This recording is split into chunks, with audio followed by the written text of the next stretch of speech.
This is the ZV-1. It's a compact camera made for vlogging.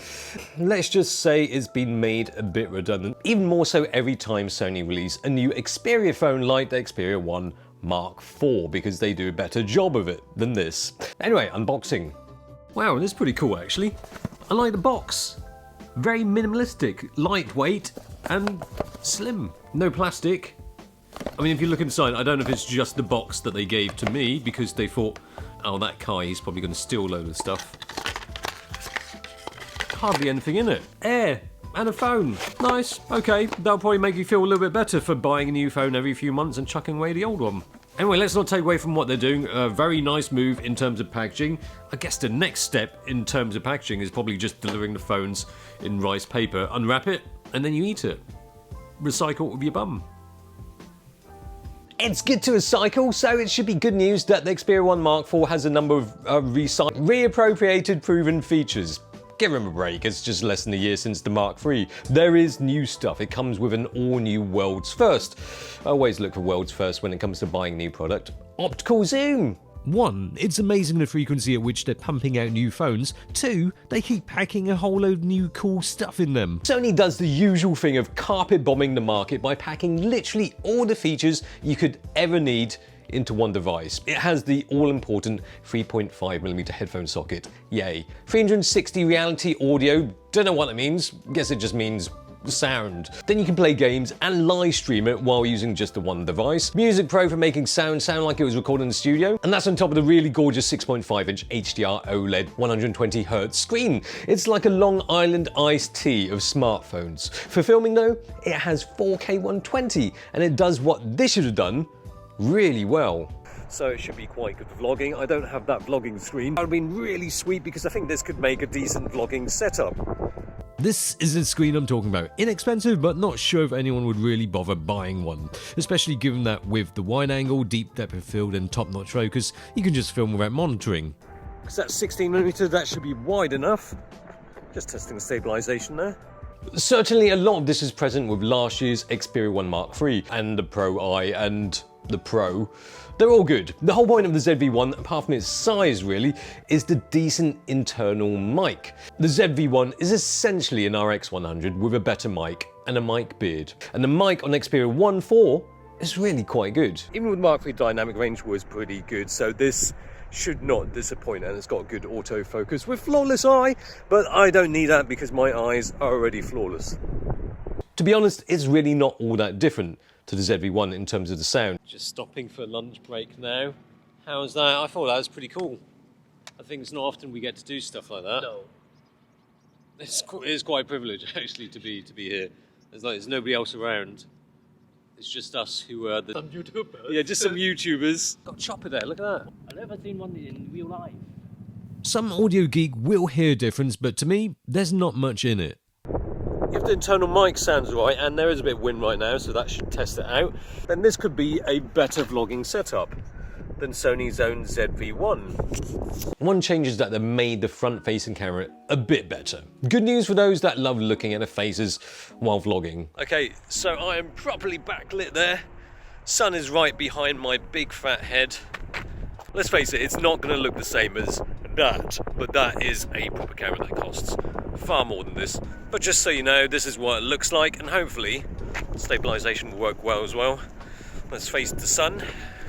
It will look better this way, even though I'll be squinty McSquint face. And it helps that the screen is 50% brighter too, and I have to say that most of the time the screen is much easier to see in bright sunlight, although when it's really bright, it still struggles a little bit. It looks pretty good. I mean, I like the colours. The colours look reasonable. Sony skin colours are fantastic. The ZV-1 stabilisation is just not good enough for 4K standard or active mode. It just makes it somewhat pointless as a vlogging camera. If you have to stand still all the time, why go with something like this? Xperia 1 Mark IV, really stable footage while walking. Smooth as a very smooth thing. The Xperia 1 Mark IV offers as good, if not better looking footage than the ZV-1, so why not just go with that? It might get a bit hot when shooting high frame rate 4K when under direct sunlight, but the ZV-1 is not immune to that either, and besides, it doesn't even do 4K 60. I feel like Sony's own Xperia is a better option. Hashtag not an ad. But the sponsor of this video is Wirestock, a super easy way of helping you to make money from the photos and videos that you take. All you do is simply upload your photo, video or vector file and they get distributed to all the major marketplaces all from one single free account. Royalty rates are higher than usual and Wirestock takes just 15% only. And that's if they sell. So why not give it a try? Link is down below. The Xperia 1 Mark IV has a really cool innovation for smartphone camera tech, the world's first optical zoom. I'm sure there's an asterisk involved, but who cares? This is a great execution of moving glass in a space where I'm not sure exactly how they actually physically do it. It's a periscope camera, so it's like at a right angle to the lens itself, and it gets you from 85mm to 125mm. Quite impressive, although that means that the gap from standard lens to tele is even bigger than before. This is what the gap was like with the Mark III with the help of my head to illustrate it. Now the jump from standard to tele is even longer. It does have seamless zoom from 16mm all the way through the digital zoom range as well. Now they say it has seamless zoom. I understand that it's just a fancy name to sell their product. It's not really seamless. Of course, it's hard to make it seamless to jump from one focal length through digital zoom to another focal length from another camera from another place. You say seamless, there's a slight... You can see the slight jump between the 16 and 24 there. The important thing to know is that the optical zoom image quality is seamless. Now this is 5.2 times. That's the longest optical just throughout that optical range, and that is the whole point of optical zoom. Once you overstep the longest length of the optical zoom range, it takes a step down in quality. But the thing is, you soon realize that it doesn't take much to overstep that range. 85 to 125 isn't really a wide range. It's a bit useful, but not hugely beneficial. And when you go from that optical zoom range to the digital zoom range, it just goes from yay to meh. And I guess if you want to be really picky, the sharpest lens is the wide. Even sharper when you switch off distortion priority, but then you see how much distortion there is.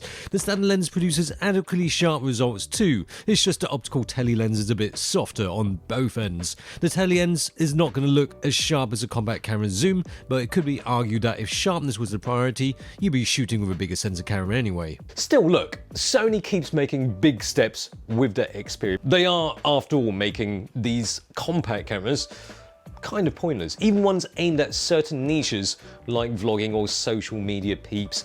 The Xperia 1 Mark IV is a better device for that because it not only removes one step in that process between producing and publishing the content, but it's actually better at producing that content in the first place. They're packing more solid features that photographers, videographers would actually want in their Xperias. It might not be as popular as the Samsungs and iPhones right now, but it surely is just a matter of time before creators realize how useful the Xperias can really be for being, well, creative. If Sony camera division wants these kind of cameras to stay relevant, they really need to take a leaf out of Sony mobile division's playbook. Long Island iced teas all the way.